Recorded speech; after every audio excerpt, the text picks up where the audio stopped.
this set of pictures from 1865 showing the hanging execution of the 4 Lincoln conspirators, David Harold, Lewis Powell, George Atzerodt, and Mary Surratt.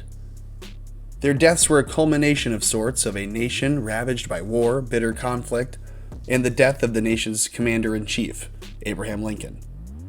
Scottish photographer Alexander Gardner captured the macabre scene, including pictures of the condemned seen moments before they walked the 12-foot gallows, especially constructed for the executions.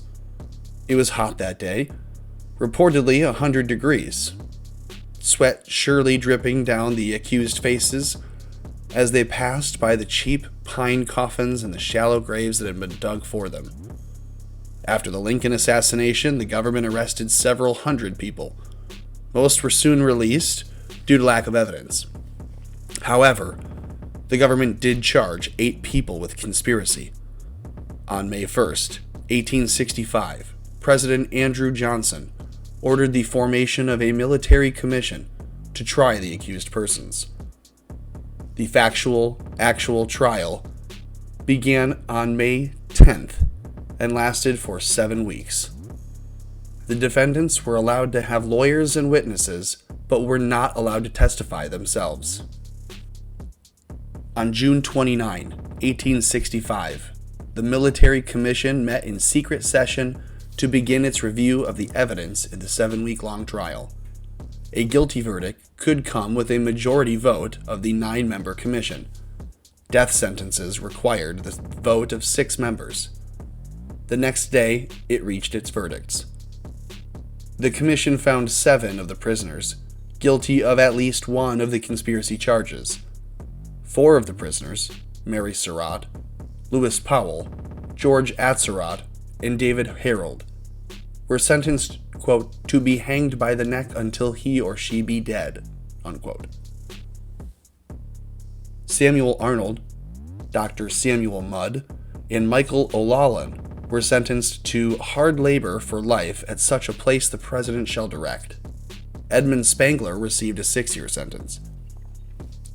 The next day, General Hartranft informed the prisoners of their sentences. He told the 4 condemned prisoners that they would hang the next day.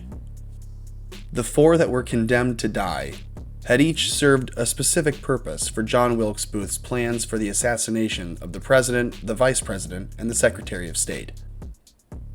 Shortly after the afternoon of July 7, 1865, the 4 condemned conspirators were forced to climb the hastily built gallows that they had heard being tested the night before from their prison cells. More than 1,000 people, including government officials, members of the U.S. Armed Forces, friends and family of the accused, official witnesses, and reporters, had come with their exclusive tickets to see this execution. Nooses were placed around the accused necks and hoods placed over their heads. Ever since the sentences had been handed down a week ago, Surratt's lawyers and her daughter Anna had been fighting and pleading for her death sentence to be changed. In fact, many in attendance thought that Surratt would be saved from the gallows at the last minute. It was not to be. Over the years, critics have attacked the verdicts, sentences, and procedures of the 1865 Military Commission. These critics have called the sentences unduly harsh and criticized the rule allowing the death penalty to be imposed with a 2/3 vote of commission members. The hanging of Mary Surratt, the first woman ever executed by the United States, has been a particular focus of criticism. Critics have also complained about the standard of proof, the lack of opportunity for defense counsel to adequately prepare for trial, the withholding of potentially exculpatory evidence, and the Commission's rule forbidding the prisoners from testifying on their own behalf.